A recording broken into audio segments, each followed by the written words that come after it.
It's time to drive. We're back for the social drive. I'm Jones.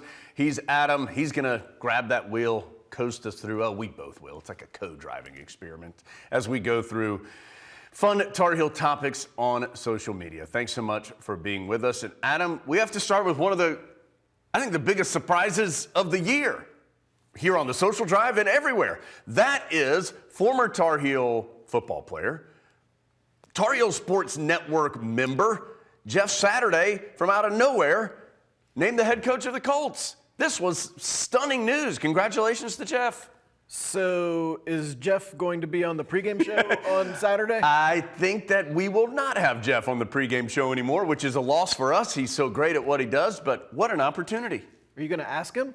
I'll text him right now and see if he may. Jeff, hey, you got 10 minutes to carve out there? Yeah, but and the Tar Heels now with two of the head coaches in the NFL. Of course, we've talked about Arthur Smith with the Falcons and now Jeff Saturday with the Colts. If you want to be an NFL head coach, come to Carolina and play offensive line. That's the path to take. Of course, a unique hire for sure. Jeff had never been a coach at the college or professional level, had been a coach at the high school level. He's done a ton of work, though, behind the scenes with the Colts and working with the NFL. Certainly somebody who knows the game and knows the league and is as positive a person as you'll ever meet. So we wish nothing but success for Jeff. That will be a fascinating experiment to watch play out here over the next several weeks. Certainly hope that Jeff and the Colts are able to have some success.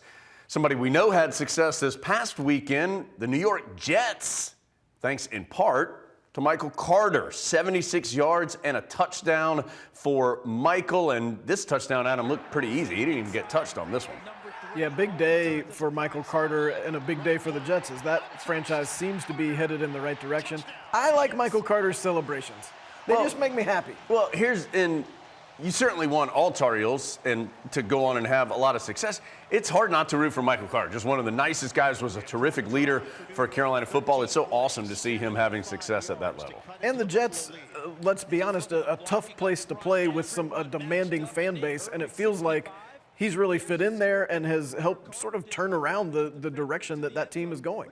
Some not as good news on the pro basketball side of things, Adam, because of an injury. One of our favorites, Cam Johnson, of course, a terrific Tar Heel, the graduate transfer from Pitt, but we really consider him a Tar Heel now with the Phoenix Suns. But unfortunately, Cam suffering a knee injury that's going to keep him out a couple months. Cam's got a meniscus tear that's going to require surgery, so his return a little bit uncertain, sometime in that month to 2 month range.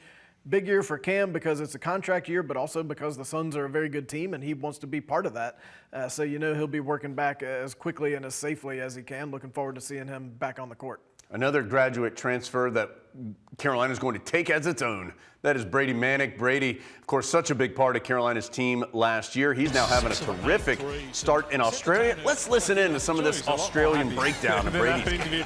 With Brett Maher, he was outstanding. I love the way he went about it tonight because that's what Brady Manek was recruited for. He was shooting the ball confidently and things were starting to drop and everybody else was just feeding off the momentum. And I love to think we're talking about Bryce Cotton. Bryce Cotton being, in Brady Manek's words, one of the better players in the NBL. I'm happy to put best and greatest in that, but it was great to see. Good to see. Great to see Brady doing well. Boy, we saw that little pick and pop three many times for the old 2022 Tar Heels. That helped them to a successful season. So glad to see Brady doing well down under. That's what I call it, Adam. I don't know if you've heard that before. I think that's what the locals say also. Yeah. I think we both saw this one from the NBA in the 90s Twitter account. Or a 90s NBA. It's a fun account to follow. You get to see some fun old graphics and videos, including this one. Look, a couple Tar Heels on a formidable front line for the Celtics. Yeah, that's a squad right there. And look how serious they look. Like they were trying to do arms crossed serious face before it was a thing. Even Rick Fox, usually very jovial, has got no time for it. We know Big Grits, he never smiles. Yeah, that's right. And I'm not as familiar with Dino Raja personally. Right. But, I mean, as you said in our pre-production meeting, which we do for hours every day, it looks like a pretty good NBA Jam team. Yeah, that could be a he's heating up lineup for sure in NBA Jam. So great to see those guys. Adam, these are both really cool pictures. Of course, college basketball getting started earlier in the week, and a couple of Tar Heels or people who have ties to the Tar Heels with some really neat old pictures. I'd never seen this photo before. Adam, of course, former Carolina player, terrific Hall of Fame coach George Karl sending this one out. And as you can see there, as we zoom in on the chalkboard behind Coach Smith, this apparently before the 70-71 season. What a neat old photo. Never seen this one before. What makes you think it's 70-71? Well, maybe it's the next year and he's just diagramming some things that worked the previous year. This photo not staged at all. Look how happy Coach Smith is. Like, guys, I'm just standing at the chalkboard and I'm incredibly excited. This was a great team that went on to win the NIT back on limited field in the NCAA tournament. But you're right, it's rare to see a picture from that era that you haven't seen before, but I've never seen that one. That's in the Karl personal collection, I guess. Here's another photo I'd never seen before, Adam. Our friend Wes Durham sends this one out. Of course, his dad, Woody, the longtime voice of the Tar Heels. There's Woody and Coach Smith on the right side of that photo as we look at it. And another just older picture. I'd never seen this one. I haven't either. Boy, Woody looks a lot like Wes in that picture. And look how young Coach Smith looks as another one from the Durham personal collection. We appreciate all these that we haven't seen before.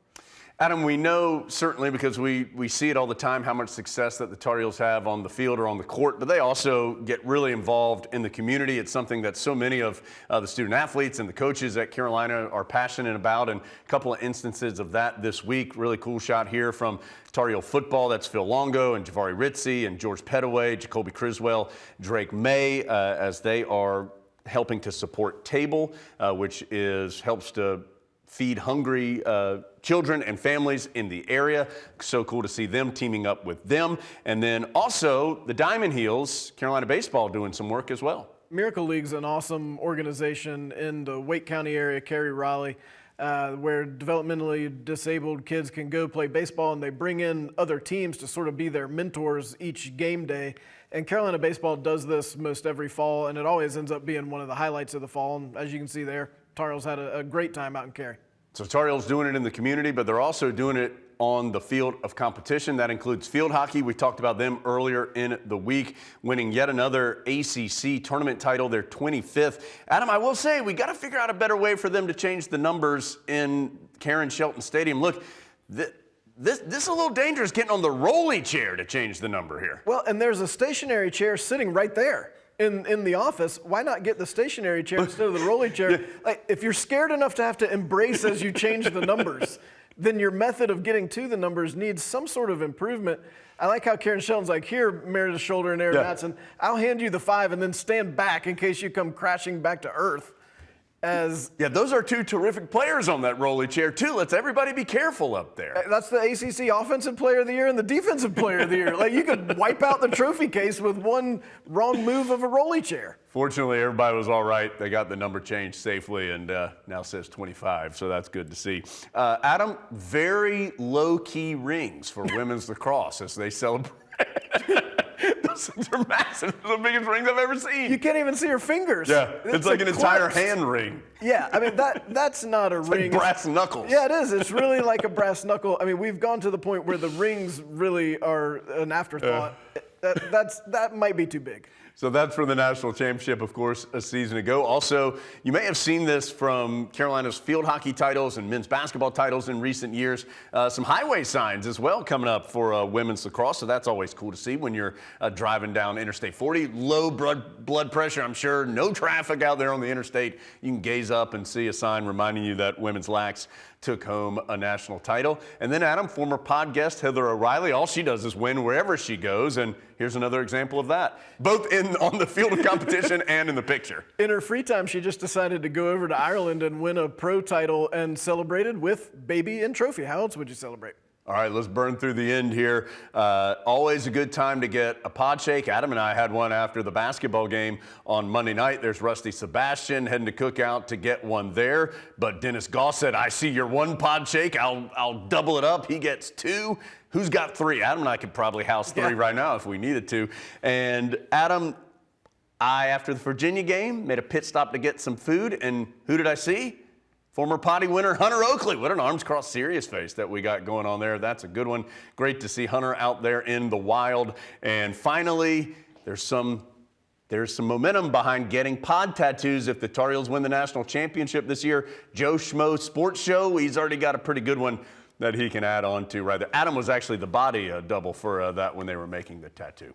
Thanks so much. I'm getting a quick roll out of here. Thanks for being with us on the Carolina Insider.